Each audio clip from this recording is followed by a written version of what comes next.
लड़की नहीं है वो जादू है और का क्या, अरे लड़की नहीं है वो মা জলদি নাস্তা দাও, আজকে অফিসে তাড়াতাড়ি যেতে হবে।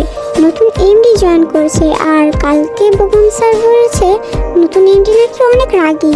তুই টেবিলে বস, আমি এক্ষুনি নাস্তা নিয়ে আসছি। আচ্ছা। আমি টেবিলে বসতে বসতে আম্মু আমার জন্য নাস্তা নিয়ে টেবিলে হাজির হয়ে গেল। আম্মু আমার প্লেটে পরোটা আর ডিম দিয়ে বললেন, এই নে ধর, সব খেয়ে যাবে কিন্তু প্রতিদিন তো অর্ধেক খেয়ে চলে যাস। মা আজকে তো আরো তাড়াতাড়ি যেতে হবে, নতুন এমডি আসবে আর আমি তার বিয়ে। আমি তাড়াতাড়ি না গেলে কি করে হবে? তাই বলে কি না খেয়ে যেতে হবে নাকি? আর দিন দিন নিজের চেহারা আর শরীর যা অবস্থা করছিস, কিছুদিন পর তো তোকে চোখেও দেখা যাবে না। মা, আমি স্লিম না থাকলে কাজ করব কিভাবে? আর মোটা হয়ে গেলে তো ছেলেরা আমার দিকে তাকাবেই না, আর আমার দিকে না তাকালে তো ছেলেরা ক্রাশও খাবে না, তখন আমার কি হবে? হয়েছে, আর ঢং করতে হবে না, এবার তাড়াতাড়ি খেয়ে নে তো, না হলে আবার দেরি হয়ে যাবে। আচ্ছা, আমার খাওয়া শেষ, আমি আসি। আর আম্মু, তুমিও কিন্তু মনে করে খেয়ে নিও। আচ্ছা, আর সাবধানে যাস কিন্তু। আমি বাসা থেকে বের হয়ে রাস্তায় এসেই দেখি একটা রিক্সা দাঁড়িয়ে আছে। আমি তাড়াতাড়ি গিয়ে রিক্সায় উঠে পড়লাম। ওই মামা, একটু তাড়াতাড়ি চালাও তো। আফা, আমি তো যাইতাম না। মামা প্লিজ একটু আমার অফিসে দিয়ে আসো না, আমার দেরি হয়ে যাচ্ছে। আর আজকে আমার অফিসে নতুন এমডি স্যার আসবে, দেরি হয়ে গেলে আমার চাকরি শেষ। মামা, এই পুরা দুনিয়াতে তুমি ছাড়া আর কেউ এখন আমার চাকরি বাঁচাতে পারবে না। আফা, আমি যাবো, কিন্তু ভাড়া বেশি দিতে হইবে। আইসা, আপনি যাইবেন কই? মামা, তুমি ওইখানে তাড়াতাড়ি চলো। আইসা। অনেক কষ্ট করে রিক্সাওয়ালা মামাকে যেতে রাজি করালাম। আপনারা তো সব দেখলেনই, আপনাদের তো আমার পরিচয় বলতেই ভুলে গেছি। আমি তেয়ং, সবাই আমাকে ভালোবেসে তে বলে ডাকে। দেখতে অনেক কিউট আর গোলুমুলু, আর সবাই আমাকে শান্ত স্বভাবের মেয়ে বলেই বসছেন। তো নিজের প্রশংসা নিজে করছি, নাইলে আপনারা বুঝবেন না আমি কেমন। আমাদের ছোট একটা পরিবার, সেখানে আমি আর আমার মা থাকি। আমার বাবা আমাদের সাথে থাকেন না। আমার যখন 4 বছর বয়স, তখন আমার বাবা গাড়ি অ্যাক্সিডেন্টে মারা যায়। আর সেই তখন থেকে অনেক কষ্টে আম্মু একা আমাকে বড় করেছে, কিন্তু আমাকে কখনো কষ্ট পেতে দিইনি। আম্মু অনেক বিলাসবহুল ভাবেই আমাকে বড় করেছে, কারণ বাবা মরে যাওয়ার আগে যথেষ্ট সম্পদ আমাদের জন্য রেখে দিয়েছিল। আমি অনার্স পড়ছি এবং পাশাপাশি একটি চাকরিও করি আম্মুকে হেল্প করার জন্য। হঠাৎ কোথা থেকে জানি একটা প্রাইভেট কার এসে আমি যে রিক্সায় বসেছিলাম সেই রিক্সায় ধাক্কা মারলো। আমি ধাক্কা সামলাতে না পেরে রিক্সা থেকে পড়ে গেলাম। রিক্সা থেকে পড়ে যাওয়ার কারণে আমি হাতে অনেকটা ব্যথা পাই।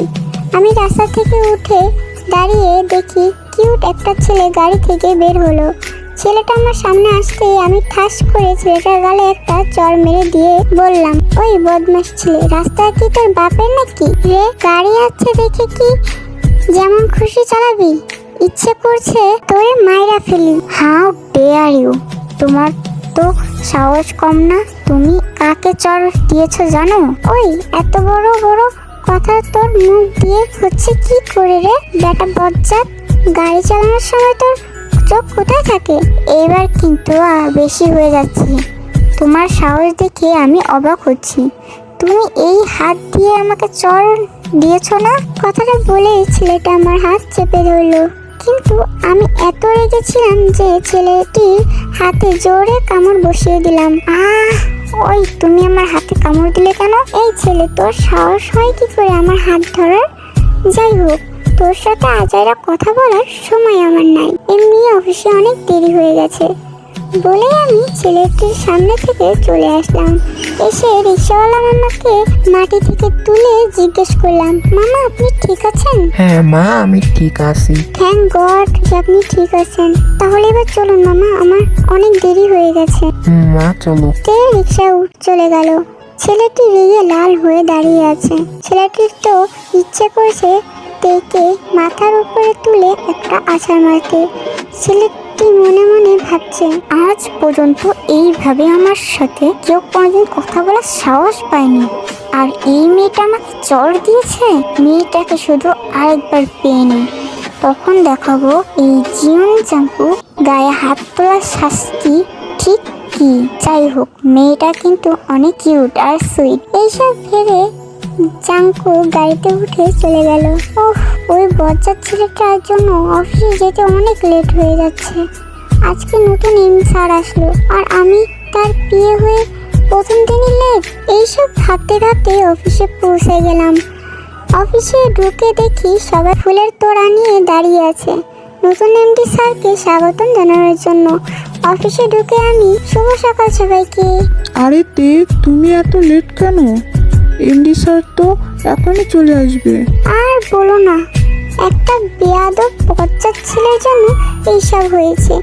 রিক্সা দিয়ে আমি কত সুন্দর আসছিলাম, একটা ছেলে কোথা থেকে জানি গাড়ি নিয়ে এসে আমার রিক্সায় লাগিয়ে দিয়েছে। কি বলো, তুমি ব্যথা পেয়েছো?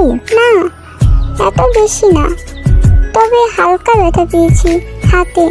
যদি ওই বজ্জাতটাকে আবার আমার সামনে পাই তাহলে ওকে আমি বুঝাবো দেখ কি জিনিস। যা করার করো, কিন্তু এখন এই নাও ফুলের তোড়া। স্যার হয়তো এখনই এসে পড়বে।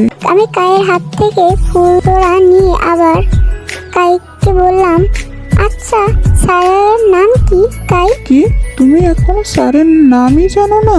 এত অবাক হয়ে বলার কি আছে, যদি জানতাম তাহলে কি আর তোমাকে জিজ্ঞেস করতাম? স্যারের নাম তো মিস্টার জিয়ন জাঙ্কু।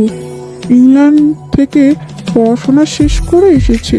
শুনেছি স্যার নাকি অনেক কিউট আর স্মার্ট, কিন্তু সমস্যা হলো উনি অনেক রাগী। যদি বেশি রাগী হয় তাহলে তো তুমি শেষ। কেন আমি শেষ কেন? কারণ স্যার তো তোমাকে জ্বালিয়ে শেষ করে দিবে। জানো, আমার এইসব ভেবেই তোমার জন্য অনেক কষ্ট হচ্ছে। হয়েছে তোমার, আমাকে নিয়ে এত ভাবতে হবে না। স্যারকে তো আমি জ্বালিয়ে শেষ করে দিব।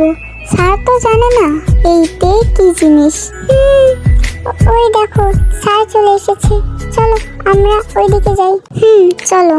সবাই নতুন এমডি স্যারকে ফুল দিয়ে স্বাগতম জানাচ্ছে। আমি স্যারের সামনে এসে দাঁড়িয়ে তাকে স্বাগতম জানাতে যাব, তার আগে আমি স্যারের চেহারা দেখে বড়সড় একটা শক খেলাম। স্যারকে দেখে আমার মুখ দিয়ে কোনো কথা বের হচ্ছে না।